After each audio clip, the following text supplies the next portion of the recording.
What up, St. Louis? What up, the world? We are back with a very special edition of the Scene Talks podcast. We are joined here by a local celebrity, local legend. He's a man of many hairs and many interesting things. You know him, you love him. If you listen to 105.7 The Point in the mornings, you know exactly who I'm talking about, or at least you will in 2 seconds when I tell you that we have King Scott on the show, ladies and gentlemen. Everybody. Thank you. That was a nice Welcome in. introduction. Hey, you know, that's what we do good. here. Been working on that for hours. Yeah, I'm a boosted man. Well, so I would assume pretty much everybody in town knows who you are, but for the small few, maybe they just moved here or something, give everybody an idea. Who is King Scott? Well, I'm glad you asked that question because I do have a feeling there's probably like 4 or 5 people who don't know who I am. Yeah. And so this would be important. But yeah, I'm the guy with the most wild story in history. I was born in an egg. Yeah, and then the city of St. Louis actually created me in a little factory place. And they made me the king of St. Louis. They realized they had no royalty, so they had me appointed. And through the years, they had to fine-tune me. They shipped me out to California for a while and all that. Right. And then they brought me back when I was ready to be the king. And so King Scott, and they put me in place. They appointed me to a job on the show called the Rizzuto Show. Mm-hmm. And it's a radio program. It's like adult contemporary radio. Okay. Yeah, it's got so humor in it. Yeah, a little But bit. it's a lot of fun, and so I get to be a human or a humorist, and it's pretty neat. Well, it's good to. I mean, you get to be a human as well, so Yeah. it's a great combo. I'm enjoying it. Now, being constructed in an egg to be thrown into this grand position, like The I mean, limelight. how is that process going through that and starting? Because most people aren't started in an egg, human-wise. No. Well, I mean, in terms of being bred to be in such a high position as you are. Yeah, I mean, I realize that most people have a normal life where they have like 2 parents, siblings maybe. Mm-hmm. They have a home and stuff Right. like that. So it is kind of fascinating. I was fortunate enough to just be in that factory for ages till I was Yeah. about 15 or so, and then they Oh wow. allowed me to start, put more intelligent stuff in me to make Right. me come to life. Yeah. And Well, you get the first time at the beginning to develop your own personality, Yeah. and then they have to give you, all the things that come with being a king. yeah, but it's been fun. I've got to ride a horse once. Oh, just once? So I don't know. Life's been pretty cool. I feel like a king should ride a horse more than once. I feel like You're that should right. be a regular thing. Do you see that statue of me in front of the art museum? You know what? That was And I'm on a horse there. that was my That next was the question. big shot. Sometimes once is all you need. No, it's pretty good. But no, I'm one of those guys that gets to ride the coattails. I have a cousin. His name's Moon, Mm-hmm. and he's done quite well musically and all that. And he's been on the Riz show for ages. And so I moved back from California around 2015, and he introduced me to everybody, and we all fell in love instantly. We were just homies, and somehow that opened the door for me to hop in there and take over the reins of being the king of St. Louis. It's been pretty fun. And now he's here talking Now I'm to here. us and everybody else involved. That's right. So before they had you on the Rizzuto Show, because it was quite the story, and I'm sure our viewers are relatively familiar with how it all began and started. But you had pretty decent involvement in like the music side of like the industry. Yeah. Like you said, your cousin Moon, he was in one of the bigger bands that's come out of St. Yeah. Louis, and he's had multiple different projects throughout 2 that. very successful bands. Yeah, very much so. And so like what was some of the things that you were involved with that people might not know about before the beginning of the King Scott era here in St. Louis? I was actually grew up in Springfield, Missouri, and so I got into good old punk rock probably around the age of 13, 14. I was a country boy. Country music's my, top of the list. It's my heart. But anyways, around 14, someone was like, dude, you got to hear rock and roll. And I'm like, huh? And so they introduced me to some, good old rock bands like Green Day and The Offspring and all that live. And I fell in love. I was like, this stuff's rad. And then instantly you're like, I want to be in one of these things. Yeah. And so I was working at a CC's Pizza. And one of the guys that worked there, he was like, hey, my dad's the pastor of this church, and we can practice whenever we want. He's like, and I have the bass, the drum, and guitars. You want to start a band? I'm like, yes. So I was about 14 when this happened. And I had a buddy who was a drummer. Clifton, good old Clifton, and he played drums for us, and so we started the coolest band called the Wonkas, Mm-hmm. and we started writing songs for a few months, and then we're like, man, we're ready for a show. Now I was about 15. Still couldn't drive. The only guy who could drive in the band was Chris, and that was the guy who started. He was 16 finally, and so he had a hilarious wagon, like the old school family wagon. But anyways, I was responsible for getting the show lined up. So I called the radio station in Springfield, which was Channel Z. That was the point of Springfield. Okay. And I asked him, like, hey, I'm in a band and we want to book a show. And the guy just kind of laughed. He's like, what? Why are you calling me? And I'm like, oh, you guys, the He was music. not the person You guys that talk was about booking all the concerts and all shows this. in the Yeah. town? And so he was actually really nice. And he's like, all right, what's the name of your band? So I told him the Wonkas, and he thought it was funny sounding. And I don't know why. But anyways, so he ended up booking us for a show. I can't remember the national act, but it was a goth group. Mm. And it was, the next big band, supposedly. Yeah. And they had these big Monday night shows like once every few months, and just, premiere their new cool artists are spinning and all that. Yeah. And it was at the Juke Joint, which was like the Garage. It's the coolest club in Springfield at the time. And so we got to play that show, and it was incredible. You strum it. Because I was on a bass guitar about this long, and I had no clue what I was doing. But, we strummed the first chords, and the room was packed with goth. And we're the opposite of goth, And so immediately the whole room just clears out. They all go to the bar and everything.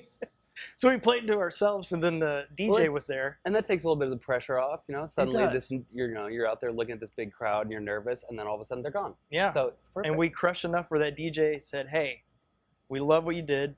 Will you come be on the morning show? So we got to go and get on their morning show. That was my first time in a rock radio station. Yeah. And I fell in love with radio at that time. And I was like, this is crazy. And then they booked us for another show, which was a lot more successful. And then I ended up moving shortly thereafter, so the band broke up.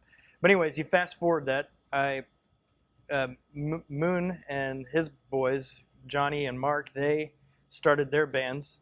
And they started having, they were in Screamo, or they started with rap rock, and then they went to Screamo and all this stuff. Yeah. And so we would always book shows for him down in Springfield. The Wonkas would, or he would book us shows here. So we started going back and forth. But he started his band a couple years after the Wonkas were formed, and he's a much better businessman than I am. Mm-hmm. And so he made it very successful pretty quickly. So he, whenever I went back to Springfield for college, and so I got back into bands down there. And then I got to that point where I felt like, man, I think I'm supposed to come to St. Louis. And he's like, hey, you can come live in my basement. So Mark Roth and I, we had bunk beds, and we lived in Moon's basement for a while they're getting their thing going. And then at that same time that I moved in, Story of the Year hired him. And so he just, took off. Just went from a band that was already doing really great to a band that was doing extremely great. Yeah. And it was really fun to be at that. And then it wasn't long after that, they hired me to do merch for them. So I was out on the road for a few years with Story, and it was incredible. But it also allowed me to start, meeting everybody in town, pretty much all the bands and stuff at the time. Like Sophomore was one of our close buddies, Loser's Luck, and these guys. And I mean, it's still going strong. Like Adam, I don't know if you know, he's a DJ, but he's the lead singer of Loser's Luck. I don't know, it's just fun to see all the guys are still going. Ben Wade, he was in a group, and he does electronic music now, and I'm excited for him. And I don't know, it's just fun to see all the St. Louis guys still plugging away and making it. And there really are just a ton of those bands that kind of were developing that sound and that scene in whether it's the 90s, the early 2000s, and a decent amount of them are still plugging along. Working for The Point, you guys have had a lot of involvement also with local bands, because you guys are involved in the lead up to the Road to Point Fest and all that stuff, where you guys have the local stage, which is very cool to be able to just have 3 or 4 hours of just purely local. I mean, that's St. the Louis dream bands. to play Point Fest, and it's really fun whenever you meet the bands maybe at Pops or something when they're trying to get out to Point Fest, and so you meet them over there, and they're just super fun. Like, it just reminded you of being a 16-year-old again, back in the music scene, and that love they have for it, the drive, and then to see them slowly start working their way up in the St. Louis markets and getting their name out here in town. I don't know, it's just fun. Whenever they walk up the stage there at Point Fest, their eyes just, you know, they feel like they're on top of the world. And oh, I mean, for they sure. are. You know, Yeah, it's awesome. it was very cool this year because I feel like the bands got a little more involved in the promotional side of it, because I remember being at Point Fest and they'd be walking around with signs that said, you know, our band's on at the point or the pop stage at this time, come see us. And it was such a cool thing. And, you know, running into people that we've met through all this and seeing them, talking to them, being like, oh yeah, we're going on at 3, come by and see us. It's just like, it really is cool. In all the time that you've been involved with the Point and Point Fest and all that stuff, are there any, I mean, do you remember like any of the bands that you saw during any of the competitions to try to get to play the stage where you just really were like, wow, like, okay, these dudes, this is somebody that, like, we need to pay attention to? Yeah, and this is where my brain is going to be really effective because, doggone it, what's the name? There's this group that is so rad, and I really started, oh my gosh, I'm sorry guys, the name's skipping me, but it was fun. Like, I connected with those guys, and then I found out an old boss of mine, they're like really close with, like, one of the guys works with him, and I don't know, it was really fun how small the world is here. Yeah. And so I was really excited to see them just come up and keep going. And then I guess also for, like, even for myself, you know, I have the comedy band, the 2SG, with Mark, bass player, Greek, and Fire. And the Point has definitely allowed us to have a lot of freeway there. It is pretty wild, but, you know, we got to play the pop stage a few times out at Point Fest. And once was, I don't know if you remember a few years ago, but Bob Cuban, who just passed away a few weeks ago, he was like 50s, 60s, you know, rock star from St. Louis.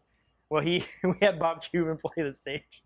It was incredible, but I got to perform with Bob Cuban, you know, and it was just so fun to get to play with the St. Louis legend that your age group, my age group, never heard of, but you know, all those that are 50, 60, 70-year-olds, they loved him. You know, it was like their teen band. Yeah. And so it's just fun to still see that, you know, from Bob Cuban down, where the St. Louis just keeps pumping out the next big bands. I don't know, I just love it. Yeah, I was gonna say, like, so with, you know, with all the involvement you guys have and getting to see so many of these bands, is it just like how like, you know, when you were younger, you were in band, and just like getting to see all these guys, what other, you know, opportunities are there that you think that these guys can have? Because I mean, we do have. I was talking to a guy at a show the other night, and he's like, "Oh, St. Louis doesn't really have a scene anymore," and I was like, "Hold on, let me throw a few things out to you here." Like, it really is a tremendous booming music scene right now. So I mean, you know, you get the opportunity to try to play the pop stage at Point Fest and that, but where are we at, and what are some steps that, you know, we can do here to get that involvement more out there with people knowing that St. Louis has great music? I feel like bands now have it.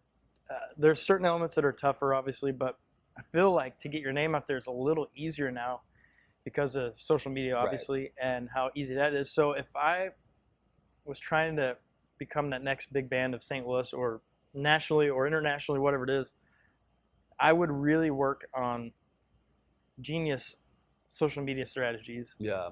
And really pump it out that way, but also have fun. Like, yeah, it's important to do that, but it's also important to come out to the garage, come out to Pops, come out to the Honky Tonk, whatever it is. Like, come out to these places and start just playing shows. And if there's 3 people in the crowd, that also is incredible because it helps your story. Yeah. As a band, and it's going to make it way more fun. And I mean, I've played those shows where you drive 2 hours and not a soul there, except for the other bands. Right. So they're sitting there in front of you, and they listen. Yeah. And then you hop off the stage, and then you get up, and then you listen. But somehow, those are some of the most fun shows. And then, you know, you get to play. Like, I got to open for Story in Toronto, Canada, and it was 3,600 night, sold out. Yeah. That was incredible. But somehow, still some of those magic shows were the ones where it was just Moon, Mark, Johnny in the crowd, and a couple other bands. That was it. And you just feel so dumb at the time. You're like, it sucks. But so do the live shows for sure, and keep that going, because that's really, really important. And you never know, you might come up with a really cool night at whatever venue that's, you know, you create the night, kind of like comedy clubs. You know, you'll have a guy that gets in charge of a certain night of the week, and they start bringing in their favorite local comedians. But you can create your own show, and then you got the ability to live stream. Yeah. So you can find all kinds of cool ways to really get your music out there and blast it and just have fun with it. Yeah, I would think, and also, playing more shows, and especially even like you say, the shows where it's just you and the other bands pretty much hanging out. I feel like also those are a great opportunity those are the nights you can play around and work on stuff. You go, hey man, I had an idea that during the show I'm gonna do this. Yeah. I'm gonna do like how important is, because I mean you're into some pretty non-traditional stuff with the music that you're putting out now, and I'm sure you've seen tons of it with the people you're involved with. What are, I don't know, when it comes to the creative process for the local bands, like what is something you've seen that you thought was just like, these guys are on it, like they figured it out, everybody's going to see these people soon? Well, again, my brain is doing great, but Moon is currently producing music here in town.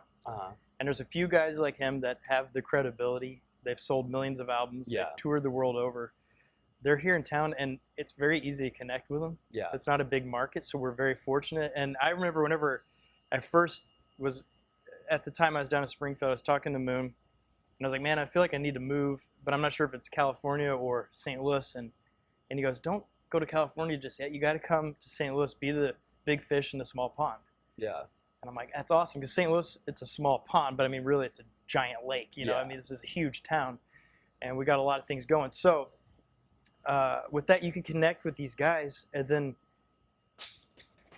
the band that he is recording right now, which their name will pop in my brain, they started off as a cover band. They started doing this stuff, and then they've worked their way into, they finally got their own sound going and all this, and then they team up with him. Yeah. And they get this world-class ear to help them develop their music even more. And also, you're talking to, connect with the guys like Moon, connect with the legends around town, Steve Ewing and all them. Just wiggle your way in, ask them questions, and ask them, what's a great, who should I work with? Who, this or that. What strategies, would you want a current band to, like, what would you do if the urge was coming up right now? Yeah. Differently, than obviously the 90s were way different. So what would the urge do right now to become successful? And I mean, you can go to his hot dog shop and talk to him about, and that guy sold millions.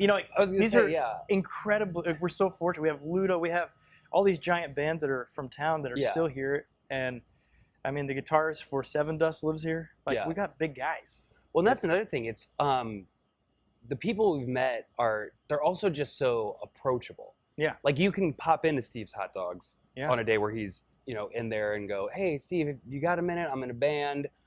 What's some advice? And I bet if you have a truck full of hot dogs, frozen hot dogs, freshly made, high quality beef, you could probably be like, hey, I know you may not be recording too many bands right now, but would you be interested in demoing a couple songs for us? In exchange, we'll trade this truck of hot dogs. And he'll probably, I mean, it's good business, really. Yeah. And I mean, there needs to be more music for hot dog collaboration exchanges going on. Agree. And Steve Ewing is doing that for us. Hey, he's the man to go to if that's your strategy. And if you want to look like me, I'm doing the same muscle. Well, I was gonna say starting now. I've just started today. It clearly seems like you've been training with with but Steve. If you want to look like Steve Ewing, you could become friends with him to get strong. Well, and even your cousin Moon works for The Point. He's at events. I've seen him stand there and talk to people for very extended periods of time. Yeah.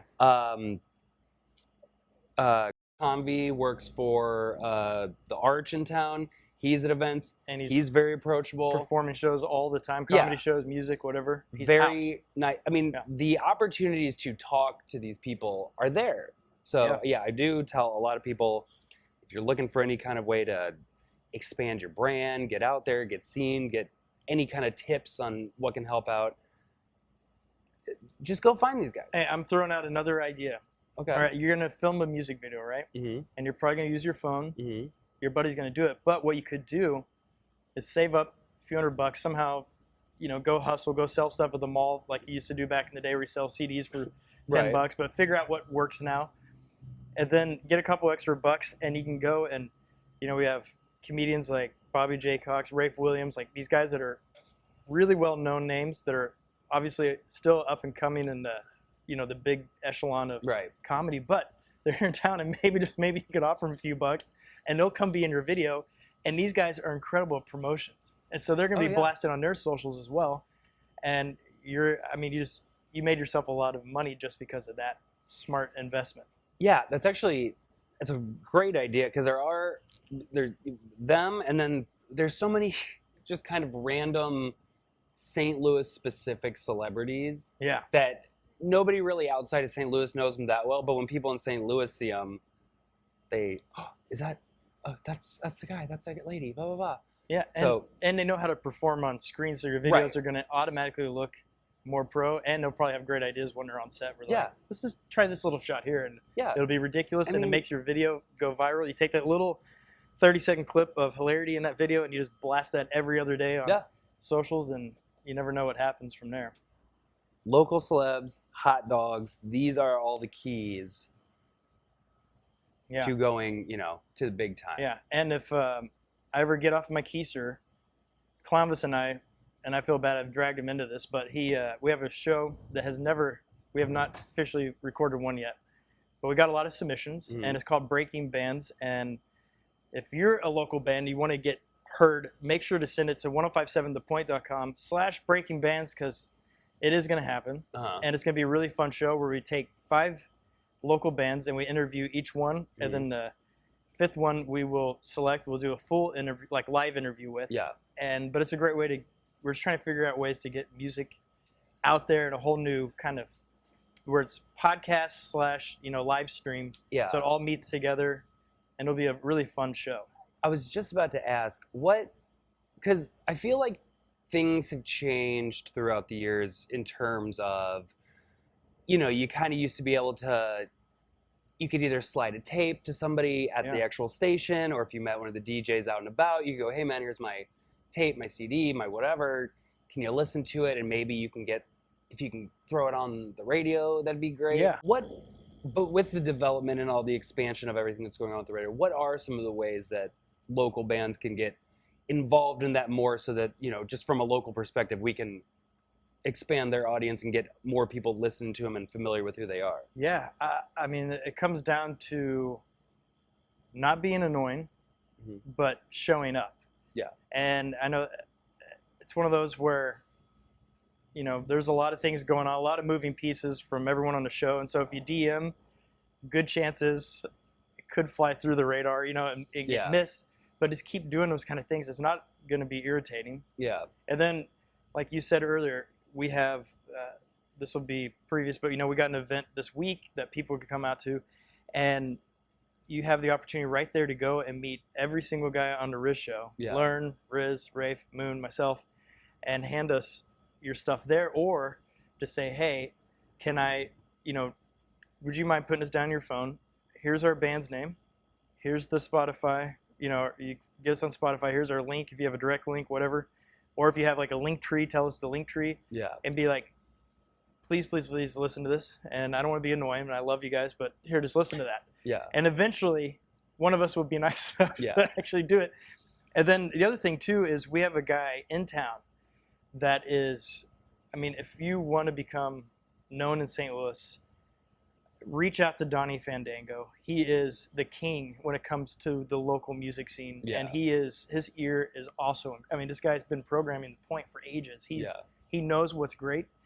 And he will always, every day he comes in, he has a cool new shirt. And I'm like, what is that? And he's like, it's a band I found in Chicago. It's a band, from St. Louis. And it's just like, this is, he always, and then you listen to him on Spotify, and the bands will have 10,000 plays, but you hear the song, you're like, holy smokes, he found another one. And so talk with Donnie Fandango, love on him. Listen to Donnie on his show during the afternoons, because he's an incredible broadcaster, but also he's just a great guy to connect with. And if you really love, I don't know, he really loves music, and he really loves live shows. And he's just one of those, and learns the same way. She's a heck of a programmer, and she, she's a classic rock queen, but I guarantee it, she will, if you show her your band and it rips, she's going to be like, holy smokes, I'm in love with these guys. They're so fun. They're adorable, and I'm ready to promote them. Like I said, we said a little while ago, everybody very personable, very approachable. So if you're looking to expand, if you're looking to get more eyes and ears on the stuff, please just show up. The Point, it's radio, and it's such a fun it's just part of. There's a lot of webs, I mean, social media is kind of the big guy now. Yeah. But you got radio for bands starting. I'm saying, but for radio, it's like it's still part of that puzzle, Right. and there's nothing more exciting. The first time the Wonkas, we had a song called Teenage Mutant Ninja Turtles, Mhm. and it was about the Teenage Mutant Ninja Turtles.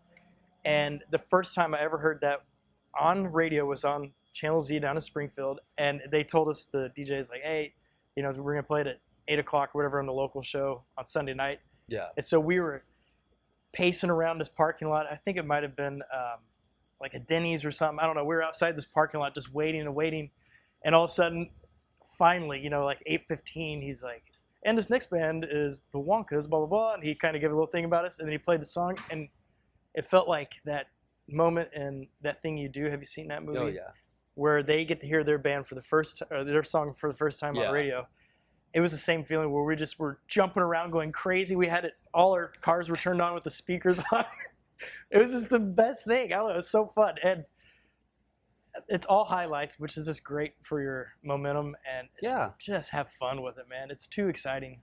Don't be too crazy with it. I feel like that's an element to this whole local situation that is kind of missing, and I think would be a really good thing for the St. Louis scene, whereas maybe just like for an hour or two once a week, go, hey guys, this is the local talent show, and we're gonna just throw you some music you've never heard before, maybe, or because that's randomly just throwing it out there, people aren't expecting it, and then you start listening. It's like you said, sometimes you hear a song and you're like, who are these guys? To have that opportunity on the radio, like, is that even a possibility anymore? I don't know what the legalities are, but I mean, I think it would be an incredible idea. I mean, Donnie still spins those, local bands and stuff, and he can make it happen.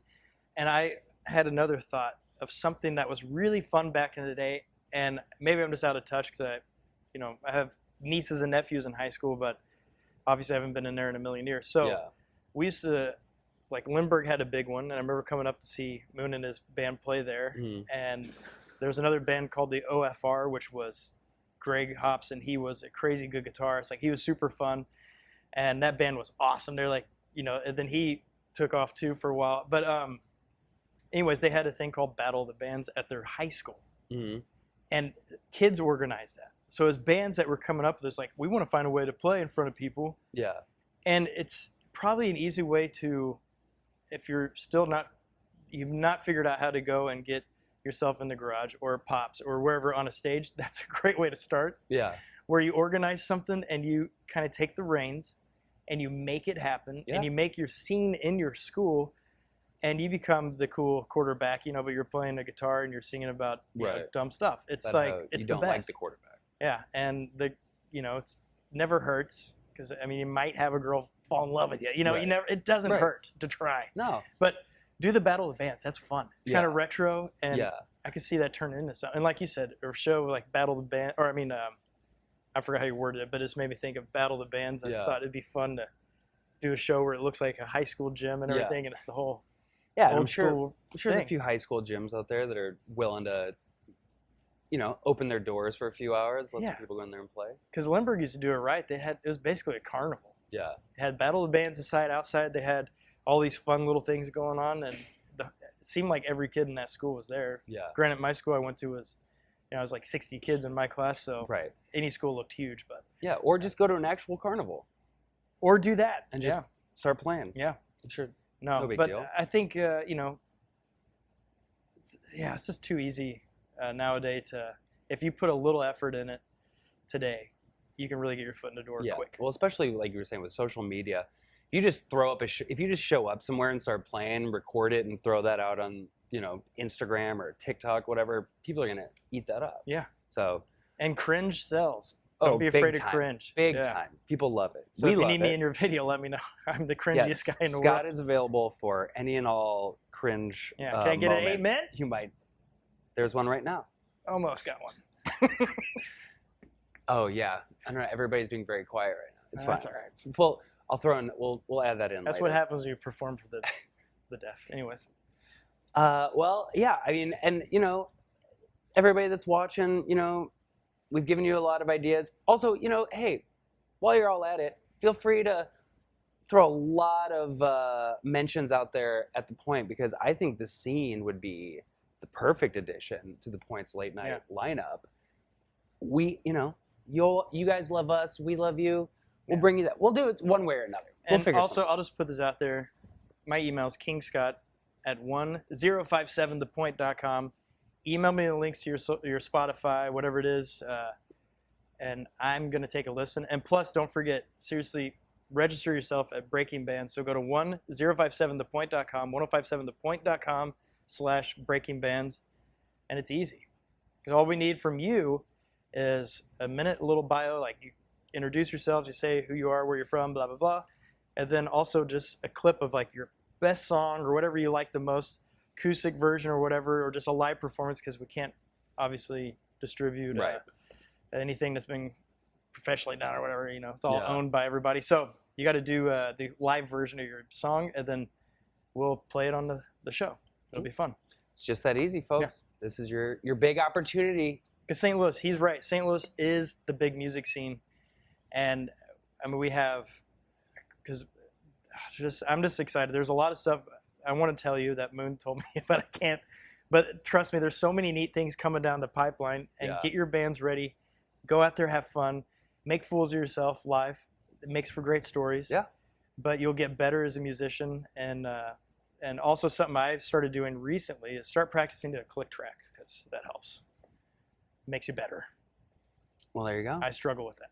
I'm not sure what a click track is, but it's something I'll probably Google here after we're done. Oh, that's what that is. Oh yeah, I always turn that off.